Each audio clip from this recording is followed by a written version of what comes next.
sa mga kagaya kong 80s na tagahanga ng Dragon Ball. Ito yung sumikat na anime sa Pilipinas. Kahit dito sa Japan, sikat na sikat ito hanggang ngayon. Napabalita nga na namatay na pala ang gumagawa ng Dragon Ball anime. Nakalungkot naman balita.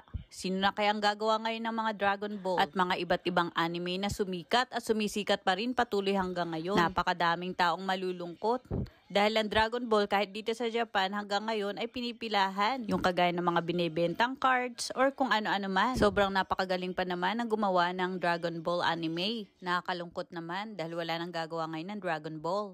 Sa edad na 68, napakabata pa para sa Japanese. Yung nagawa pala niyang series ay halos umabot ng 88 million. Napakarami. Nakakapanghinayang naman. Ang dami pa naman tagahanga. Hindi lang Dragon Ball na anime ang sumikat sa mga ginawa niya. Napakarami pala. Yung bago ang ginawa niya ngayon is Dragon Quest. Wala rin kasi kung alam sa mga ganyan. Nakikita ko lang talaga sa TV. Ang tanong nga ng mga Japanese, sino kaya ang magpapatuloy na gumawa ng ganitong anime? Kasi noong araw, ng 80s, Dragon Ball talaga yung usong-uso kahit sa Pilipinas. Yung bagong series pala ngayon ay tinatawag na Dragon Quest. Nakakapanghinayang naman, batang-bata pa. At namatay na ang nag-imbento ng Dragon Ball. Hindi natin talaga masasabi ang buhay kung hanggang kailan lang. Kahit na isa kang sikat na tao, kapag oras mo na, ay talagang oras mo na mawawala ka na sa mundo. Ito na lang ang magiging alaala ng taong magaling na nag-imbento ng Dragon Ball anime.